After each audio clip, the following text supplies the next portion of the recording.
নিয়ে আমরা কাজ করি। কারোপ্র্যাকটিক অ্যাডজাস্টমেন্ট দিয়ে মাধ্যমে আমরা কাজ করি। উনি আসছেন ঢাকা থেকে। আপনার পরিচয়টা একটু দেন। আমি জাকির, পুরো নাম একেএম জাকির হোসেন। এখন একজন গবেষক এবং শিক্ষক হিসেবে কাজ করছি। টেম্পোরারি থাকছি ইউকেতে। বাংলাদেশে দুইটা মিনিস্ট্রির কনসালটেন্ট হিসেবে কাজ করছি, পলিসি অ্যান্ড প্ল্যানিং অ্যাডভাইজার হিসেবে। তো এখানে কেন আসছেন? আমি এখানে এসেছি গত প্রায় 12-14 বছর যাবত। আমার মাঝে মধ্যেই রিকারেন্স হতো, আমার লাম্বার জোনে একটা তীব্র ব্যথা হতো। কেউ বলছে মাসেল স্পাজম, কেউ বলছে কি লাম্বার সিরোসিস বা হাড় ক্ষয় এরকম। ফাইনালি হঠাৎ করে ঘটতেছে, আমার বড় বোন দুজন এসেছিলেন, ওনারা বলেছেন যে সত্য ভাইয়ের কাছ থেকে খুব ভালো ট্রিটমেন্ট পেয়েছেন, যেটা আনকনভেনশনাল। তারপরে আমার কাছে মনে হলো যে আমি যেয়ে দেখি। সো আজকে আসলাম। আমি গত 4-5 দিন খুব সাফার করছি। সিএমএইচে গিয়েছিলাম, অন্য লন্ডনের ডাক্তার দেখিয়েছিলাম, এমআরআই করেছিলাম, কোথাও কোনো কিছু ধরা পড়ে না। কেউ বলছে মাসেল স্পাজম, কেউ বলছে যে লাম্বার জোনের ডিস্ক প্রলাপস, কেউ বলছে হাড় ক্ষয় গেছে। জি, এই সব কিছু মিলিয়ে উনি আমার এখানে আসেন। আসার পরে আমরা ওনার কাগজপত্র কিছুই দেখি নেই। ওনার ব্যথাটা কোমরে, সেটা আমাদেরকে বলছে, আমরা মুখ থেকে জেনেছি। একটু এদিকে আসুন, শোন না, একটু শোন।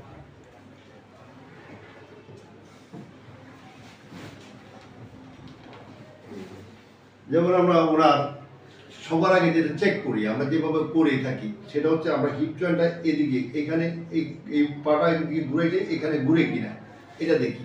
এখন এটা ওনার এটা ঘুরে না, এটা এদিকে ঘুরে, মানে এদিকটা যাচ্ছে, এদিকে থেমে গেছে, এটা আরও ঘুরবে। মানে ওনার হিপ জয়েন্টটা যে কোনো কারণে মুভিংটা কমে গেছে। ব্যথা হচ্ছে এটাতে, এটা হলো এখানে যাওয়ার পরে আর ঘুরে না। এই পাটা যখন আমরা এখানে নেই, এখানে আর ঘুরে না, এই আটকে গেছে, এটা এখানে ঘুরে না। তো এইটা কোনো ডাক্তার সাহেব দেখেন নাই। কেন দেখেন নাই সেটা আমার জানা নাই, তবে দেখা উচিত ছিল, এভাবে এটা দেখা উচিত ছিল। কারণ একটা লোকের যখন হিপ জয়েন্টটা খারাপ হয়ে যায়, সে আর তখন রিপ্লেসমেন্ট করে পৃথিবীতে চলার কোনো সুযোগ থাকে না। তো এই অবস্থায় এইভাবে কেউ দেখেন নাই। কেন এই পাটা এখানে থাকবে? আদৌ না, পাটা যাবে এখানে, এই পাটা উঠবে, এখানে উঠছে, উঠার পর থেমে গেছে, এখানে উঠার পরে রোগে টান পড়ে, এখানে বেশিটা অনেক টান পড়ে। এইভাবে কেউ তো টেস্ট করে নেই পর্যন্ত, কিন্তু ফার্স্ট টাইম এইটা এখানে যাওয়ার পরে রোগে টান শুরু হয়ে গেছে, তাই পুরা রোগটাই টান শুরু হয়ে গেছে। তা আমরা ওনার চিকিৎসা শুরু করবো একটু পরে। আমাদের প্রথম সেশন, ওনার ফিয়ার আইডি আক্রান্ত রোগী, ওনার প্রথম সেশন চিকিৎসা দেওয়ার পর ওনার যেটুকু প্রতিক্রিয়া অথবা ভালো লাগা অথবা উনি কতটুকু সুস্থতা ফিল করতেছেন এই বিষয়ে বলেন। থ্যাংক ইউ ভেরি মাচ সত্তর ভাই। বলেন। আমি সংক্ষেপে বলতে গেলে আমি অভিভূত। আমি চিন্তা করতে পারিনি, আই হ্যাভ মেনি কনফিউশন। আমার অনেক রকম সন্দেহ ছিল। আমি ভাবছিলাম কি হয় না হয়, এত আনকনভেনশনাল। বাট আমি গত 2 ঘন্টা 2.5 ঘন্টা বা অলমোস্ট 2.5 ঘন্টার মতো, 3 ঘন্টা হয়ে গেছে প্রায়, ওনার যে পুরো সার্ভিস পেলাম, স্টার্টিং ফ্রম আমার যে পেইন, আমি যা confidence building as a therapist, উনি আমাকে যেভাবে ট্রিট করলেন, আমার মনে হচ্ছে যে he is not only therapist, উনি একজন শুধু থেরাপিস্ট না, উনি থেরাপিস্টের সঙ্গে সঙ্গে একজন ফিলোসফার এবং খুবই বড় কাউন্সেলর।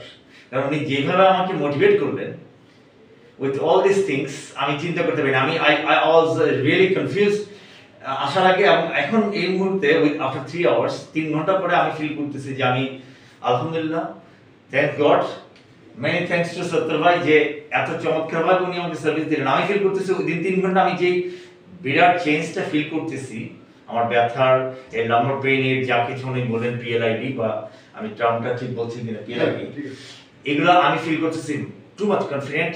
আলহামদুলিল্লাহ, আমি বিশ্বাস করছি যে আমি এই থেরাপিতে আবার আসবো, এবং আই উড রিকমেন্ড এভরিওয়ান, যত বড় ডাক্তারের কাছে যান, প্লিজ যাবার আগে কাইন্ডলি আসেন। ইটস নট আমি কিন্তু অ্যাডভার্টাইজ করছি না, ফর গড সেক। আমি ফিল করছি এবং আমি জানাবো, আমার যত নেটওয়ার্কে যারা আছে সবাইকে আমি জানাবো। অল দ্য বেস্ট সত্য ভাই, থ্যাংক ইউ ভেরি মাচ। এবং আপনাদের টোটালি আপনারা যারা আছেন, যে আপনি তো এই বিষয়ে চিকিৎসা নিয়েছেন লন্ডনে, জি এই বিষয়ে চিকিৎসা নিয়েছেন সিএমএইচে থাইল্যান্ডে, থাইল্যান্ডে, জি। তো 3 দেশে আপনি চিকিৎসা নিয়েছেন। জি। এই 3 দেশের চিকিৎসার তুলনায় আমাদের এই 2 ঘন্টার সার্ভিসে হ্যাঁ, আপনি ওদের থেকে আমরা ভালো কিনা? I would say it's amazing. শুধুমাত্র আপনার যারা সাপোর্ট সার্ভিস আছে, আপনার ইয়ার 100 না। 100 আই মিন 100 আউট অফ 100। আপনার যারা সাপোর্ট সার্ভিস আছে তাদের একটু এটা একটু ডেভেলপ তাদের দরকার, দুর্বলতা থাকবে। বাট এভরিথিং তাদের এই চেষ্টা ছিল, সিনসিয়ারলি ছিল, আপনাকে ফলো করছে তারা গাইডলাইন। আমি বলবো overall thank you very much. খোদা হাফেজ।